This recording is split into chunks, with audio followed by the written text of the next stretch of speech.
My name is Lauren. I'm 29 years old, and I live in a peaceful town in Oregon, where spring streets are always filled with the scent of lavender and cinnamon rolls from the little corner bakery. 3 weeks ago, I gave birth to my first child, a handsome baby boy named Elijah. The moment I heard his cry in the delivery room, it felt like the world stopped. But my dream of becoming a mother wasn't as sweet as I had imagined, because from the moment I got pregnant, the person who should have been the happiest, my mother, was the first to make me cry. My mother's name is Margaret, a woman who once had sharp eyes and a smile that commanded respect. But to me, she was never a source of comfort. Even as a child, I knew where I stood with her, always in the shadow of my younger sister Emily, who's now 24. Emily was the kind of daughter my mother praised, beautiful, always smiling at the right moments, speaking sweetly, and most importantly, always making my mother proud. I, on the other hand, was the stubborn daughter who studied social work instead of business like she wanted, and got married before having a stable career, as she warned. Emily got engaged earlier this year, and the wedding was set for December. By then, I would have just given birth to Elijah. This, according to my mother, was a PR disaster for the family. I remember that summer afternoon vividly when she came to my house carrying a bag of cookies I used to love as a kid, her face glowing like she was about to share some happy news. But her joy faded when she looked down at my belly and frowned slightly. "Lauren, we need to have a serious talk," she said, setting her teacup down, her voice colder than her initial smile. "You know Emily's planning her wedding. You having a baby right before it is really inappropriate." I almost choked. "What do you mean, Mom?" She leaned forward, her eyes gleaming with calculation. "People will only pay attention to you and the baby. What about Emily? She only gets one wedding day. Could you delay announcing the birth? Keep things quiet, at least until after the wedding?" I stayed silent for a few seconds, unable to believe what I was hearing. "You want me to hide my son? Like he's something to be ashamed of?" She didn't answer right away. She just looked at me as if trying to teach me a lesson I was too foolish to understand. "It's not about you," she finally said. "It's about the family. About Emily." I looked her straight in the eyes. "Mom, Emily and I have never been close. You know that. She didn't even send me a wedding invite. Why should I sacrifice my first moments as a mother so she can have a perfect wedding?" Margaret stood up, grabbed the bag of cookies, and left her untouched tea on the table. "I only want what's best for both of you. If you can't understand that, I have nothing more to say." The door closed behind her, but inside me, something opened. I had never seen it so clearly. My mother had never truly been on my side. To her, I was always just the shadow of the perfect daughter Emily represented. 3 weeks later, when Elijah was born, my mother wasn't at the hospital. Instead, she posted a photo of herself helping Emily try on wedding dresses, captioned, "A precious moment for a proud mother." And me? I cradled Elijah in my arms and whispered, "I don't need her here. My son is here, and from now on, I'll be the mother he deserves." Since that day, I haven't heard a single call or message from my mother. No check-ins, no sign that she even cared about her new grandson. My house became strangely quiet, but healthier. James, my husband, stood by me, gently reassuring me. "Family isn't always right, but you are doing right." I gave birth to Elijah on an early autumn afternoon when the leaves outside the hospital window were turning golden and orange. My heart exploded with happiness when I heard his first cry. James held my hand, too overwhelmed to speak, yet the woman who had given birth to me wasn't there. James told me later, when I was lying in bed holding Elijah, exhausted but in awe. I called her Lauren. She said she was busy taking Emily to a cake tasting. Then she hung up. I said nothing. I just turned my head to look at Elijah, sleeping peacefully against my chest. The sweet scent of his tiny head, the warmth of his little body. All of it made me realize I couldn't keep forcing myself to live up to a mother I never really had. 3 days after we brought Elijah home, a handwritten letter was slipped under the door. It was from my mother. No apology. Not a single line asking how the delivery went or how her grandson was doing. Just one cold statement. Do not bring Elijah to the wedding. And preferably, don't let anyone in the family know you gave birth. I didn't know whether to laugh or cry, but James, he was furious. He crushed the letter in his fist and threw it in the trash. I know you promised your dad you'd always look after her, he said, but when are you going to stop letting her chain you down with family guilt? I stayed silent. In my mind, I didn't hear my mother's words. I heard my father's weak voice from years ago, holding my hand from his hospital bed. Margaret's complicated, but I believe you'll be the one to keep this family together. And I had. Until I realized, you can't hold together something that was never truly whole. A week later, I got a text from my aunt, my mother's older sister, who rarely got involved. Lauren, your mom said you don't want to keep Elijah and are thinking about giving him up. Is that true? I froze. I had never said that. Never even thought about it. I immediately called back, my voice shaking. Where did you hear that? Margaret told me. She said you're overwhelmed, inexperienced, and looking for other options. She said she would take care of it. I felt my heart sink. A prickly, sharp fear crept into my thoughts. I knew my mother could be selfish. But to lie about me wanting to abandon my child? For what? James listened to the whole call, and for the first time since Elijah was born, he couldn't stay calm.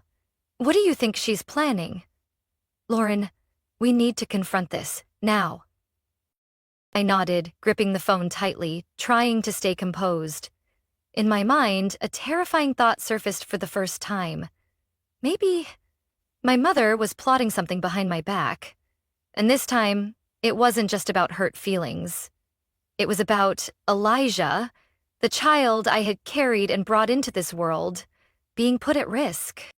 I never imagined the day would come when I'd have to protect my son from his own grandmother. But my mother's instincts whispered, if that's the case, I won't back down. I was nursing Elijah when the phone rang. It was my mother's number. After everything, I didn't want to pick up, but the ringing kept going, insistent like a warning bell. I muted it, flipping the phone face down on the table. But minutes later, texts flooded in. Lauren, pick up. It's urgent. It's about Elijah. I felt a chill crawl down my spine. James walked into the room, immediately noticing my expression. What's wrong? I handed him the phone. He read the texts, his brow furrowing. Do you want me to call back? I nodded. I didn't know what I was expecting. An apology? An explanation? But nothing could have prepared me for what she was about to say. James. Her voice was shaky, breathless. I have something to confess, but Lauren needs to hear it. He looked at me, silently asking if I was sure. I took a deep breath and grabbed the phone. This is Lauren. Lauren? She sighed, like a weight had lifted from her chest. You need to hear this before someone else calls you. They might call you. From the adoption agency. I froze. What? It's my fault. I went to a private agency. I lied and said, you and James weren't capable of raising Elijah, that you both had a history of substance use. I forged your signature, I faked the paperwork, but they found out. They said they're reporting it to the authorities. I collapsed into the chair, my hands clutching Elijah's blanket, as if trying to hold on to reality. Her words cut into me like knives. Forgery. Lies. Taking my son to an adoption agency? You were going to give my child away? I barely recognized my own voice. It was so hollow it scared me. That's not it, my mother hurriedly said. I thought it would be better for you and for Emily. I didn't want you overshadowing her wedding. I couldn't listen anymore. I hung up. No tears, no screams. I just silently cradled my son. A few hours later, we got an official call from the adoption agency.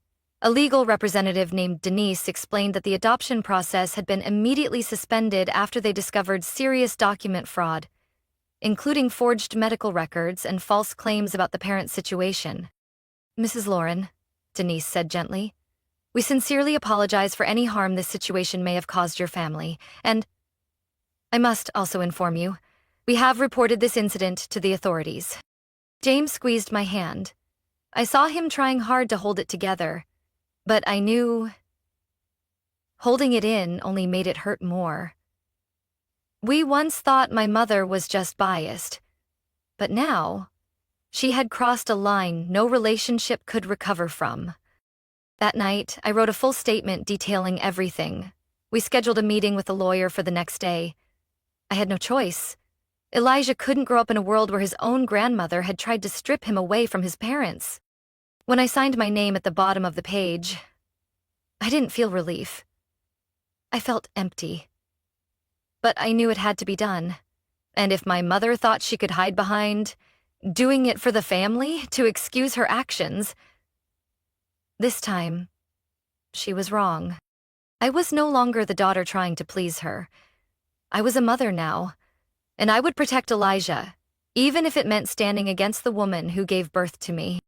The next morning, before the sun rose over the distant hills, James and I sat across from the family lawyer, Mr. Howard Greer, a salt and pepper-faced man, quiet but razor-sharp. After hearing the whole story, he took off his glasses, looking at us seriously. Lauren, James, I need to be clear, he said. Your mother's actions aren't just family mistakes.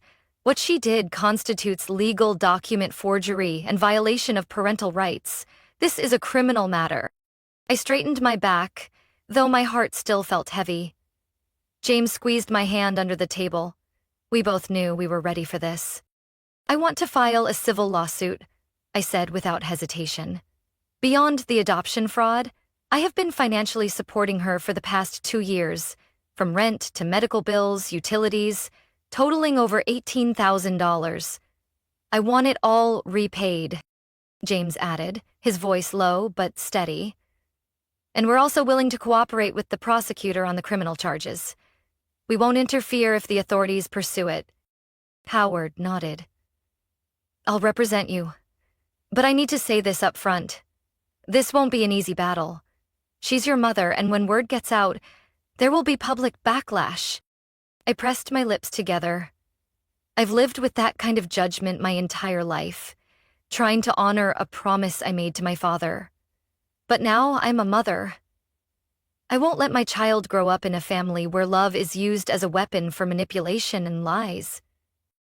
We filed the lawsuit before noon. At the same time, the county police officially announced the criminal charges against Margaret Winters, my mother, for official document forgery, misrepresentation to facilitate illegal adoption, and violation of legal parental custody. I heard the news in a strange calm. No triumph, no pain, just a long silence, as if I had walked through a door I could never return through. A few days later, Margaret was placed under house supervision, awaiting investigation. But what surprised me were the handwritten letters that started appearing at our door. Not sent through the mail, but clearly delivered by someone she sent. In each letter, she rambled, saying she was panicking, that she only thought about Emily and her future, and that I was too sensitive and making everything worse. The last letter she sent, I still remember every word. You promised your father you'd take care of me. Is this how you do it? I folded the letter and put it in a box. I didn't burn it, I didn't tear it. But I didn't answer it either. James and I decided to hand over part of our lawsuit documentation to the prosecutor's office. We agreed to testify if the case went to trial. After verifying all the details, the prosecutor's lawyer told us if there was no out-of-court settlement, my mother could face up to 5 years of probation, heavy fines, and mandatory participation in a community rehabilitation program.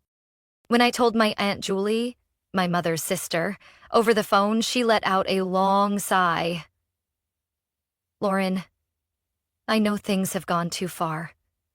But are you really going to push your own mother to this? I didn't know what to say. But James, standing beside me, calmly spoke into the speakerphone.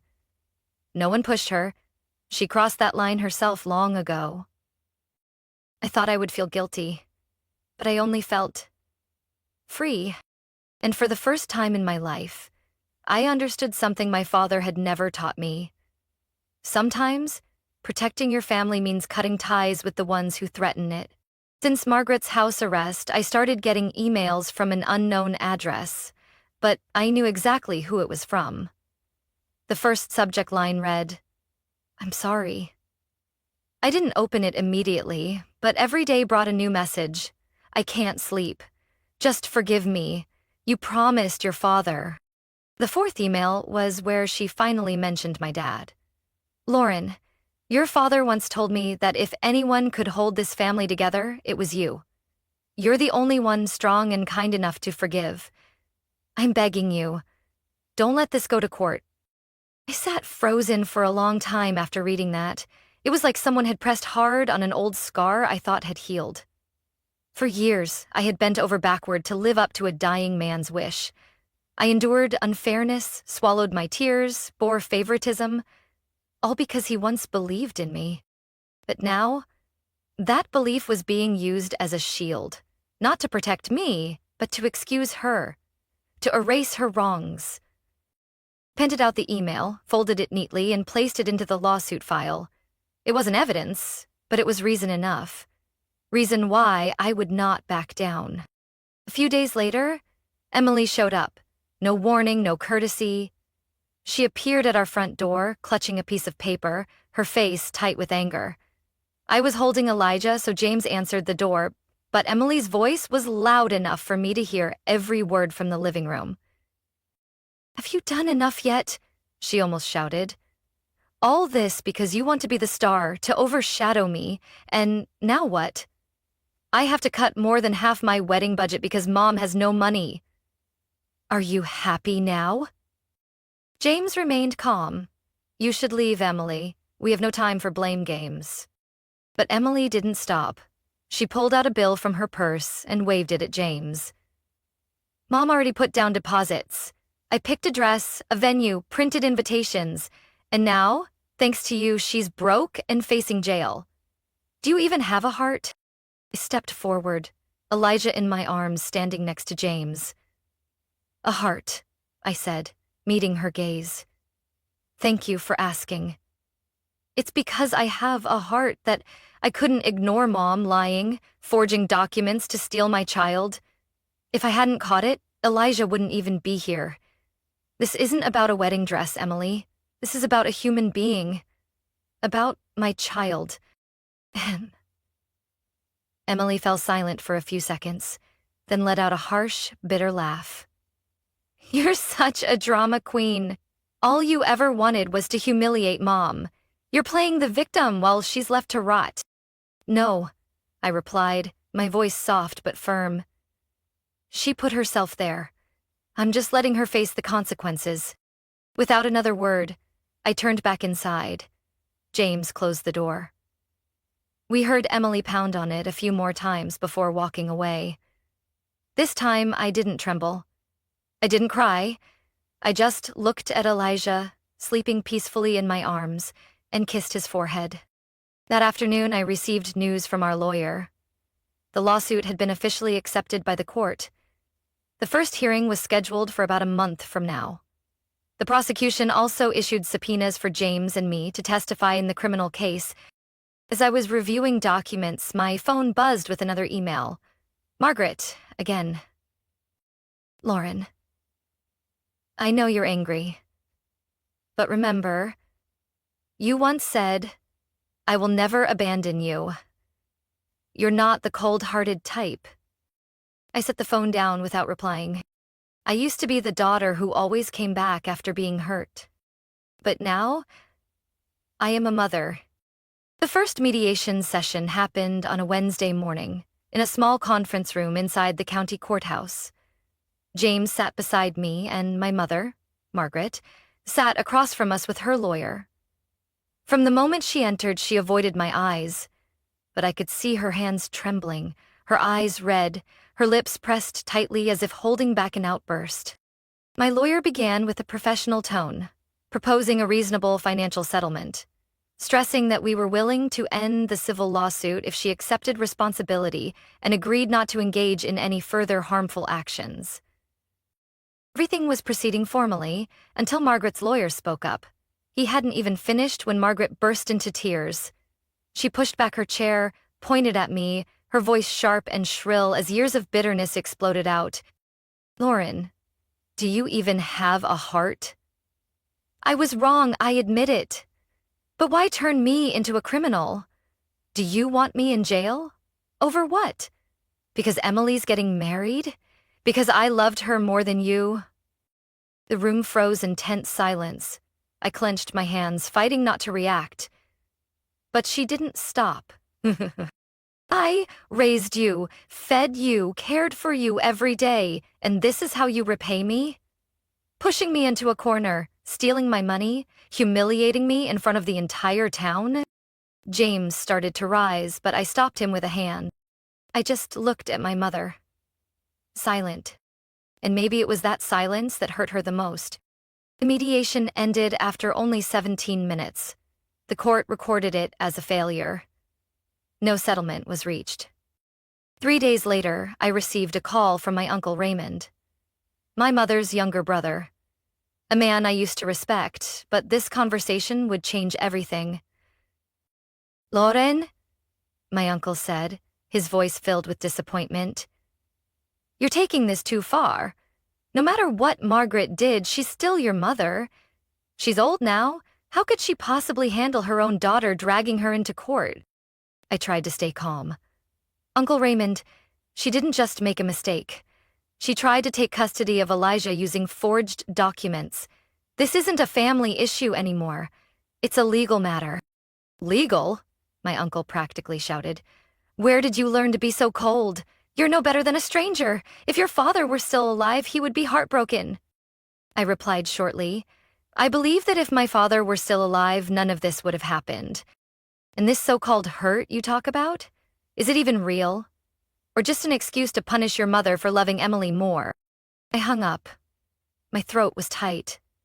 James came over, said nothing, just gently placed a hand on my shoulder, a silent touch that kept me standing. I thought things had hit rock bottom, until one Saturday night when Emily showed up again. This time, she wasn't alone. She stood in the middle of the yard with 2 of her girlfriends, yelling like she was performing a dramatic play. "Open the door, Lauren! Are you too scared to face me? Because of you, Mom almost got arrested. You stole my wedding money. Do you know how much I had to cut back?" I was trying to rock Elijah to sleep while James had just stepped into the kitchen. He rushed onto the front porch and said firmly, "Emily, leave. This is private property." "Private property?" Emily laughed loudly. "Who do you think paid for this house? Mom's money. Now she's getting sued, and you're taking everything. You're ungrateful." Her screams echoed across the neighborhood. Curtains started shifting as neighbors peeked out. Elijah woke up, crying hysterically. My heart clenched. I didn't hesitate any longer. I called the police. 12 minutes later, 2 officers arrived, ordering Emily and her friends to leave the area. Before getting into the police car, Emily turned back and screamed, "Remember this, Lauren? No one's on your side. No one." I watched as the red and blue lights reflected off the pavement. Elijah was still crying in my arms, but I whispered, "You have me. I'll always be on your side. Even if it's just me." The very next day, I went to the lawyer's office and filed for a restraining order against Emily. Not just for me, but for Elijah, the child who almost got taken away if I hadn't discovered it in time. The final court hearing took place on a freezing March morning, with mist still clinging to the treetops around Marion County Court. I sat silently in the plaintiff section, James holding my hand. Elijah stayed home with his grandmother. I didn't want him exposed to this dark side of our family. The judge ruled. Margaret Winters, my mother, was found guilty of document forgery and knowingly providing false information to strip lawful parental custody. However, since it was her first offense and she cooperated during the investigation, the court suspended jail time. Instead, she received 2 years of probation, a $25,000 0-cent fine, 100 hours of community service, and mandatory supervised psychological treatment for 12 months. I didn't feel triumphant. There are no winners in a broken family. But as I left the courthouse, I felt lighter, as if the last door to my past had finally closed. 3 weeks later, my civil lawsuit concluded too. My lawyer, Mr. Greer, informed us that the court approved my financial restitution request. Margaret was ordered to repay over $18,000, 0 cents, the money I had spent supporting her for 2 years after my father passed away. We transferred the entire amount into a savings account under Elijah's name for his future education. Around that time, I also started packing up the house. Our little home in the Maple neighborhood had been the first nest James and I had built together, but after everything, being stalked, uninvited visits from Emily, the curious stares from neighbors, we knew it was time to start over somewhere new. Somewhere Margaret and Emily couldn't haunt us anymore. I changed my phone number, deleted old social media accounts, kept contact only with a few trusted people. James's family, especially his mother, became a greater support than I ever expected. Every week, she would drop by with butter cookies or fresh fruit for Elijah, never mentioning the ordeal. She understood. Peace was the greatest gift, now. As for Emily, after the restraining order took effect, she vanished. But one day, I stumbled upon a post going viral online. It was her wedding photo, captioned, "Finally chose the right family to belong to." In the comments, someone asked, "Where's your mom?" "Didn't see her in any pictures," Emily replied. "I have no association with her unacceptable actions. We've been estranged for a long time." I wasn't surprised. Under pressure from her in-laws, who came from a prominent family, Emily had turned her back on the woman who once did everything to protect her. Margaret lost everything. Not just her reputation, finances, but also the daughter she favored most. Someone sent me a picture of Margaret on the street. More gray hair, a slower gait, a hollow face. I was sweeping leaves in a public park as part of her community's. The person asked me, "How do you feel seeing your mother end up like this?" I didn't answer. Not because I didn't care, but because I had learned something. Sometimes, pitying the wrong person is just another way of hurting yourself. That night, as I rocked Elijah to sleep, I looked at him resting peacefully in my arms and whispered, "You don't need to know what I lost. You just need to know. Everything I do from now on is for you." Outside the window, a light rain began to fall. The raindrops tapped gently on the roof like a farewell to the past. I no longer needed forgiveness from my mother. I didn't expect Emily to wake up either. All I needed was the future, and in that future, I am a mother who protects her child with everything she has. My story isn't just about betrayal by blood relatives. It's about awakening and standing up for what's right. I used to think keeping a promise to my dying father was more important than my own feelings, until I realized being a mother means putting your child first. I lost an incomplete family, only to build a real home. Now I don't live to please anyone. I live to love, nurture, and protect my son with everything I have. What do you think about Lauren's choice? Was she too harsh, or was it the only way to protect her son? Share your thoughts below. And don't forget to follow the channel for more heartfelt family stories.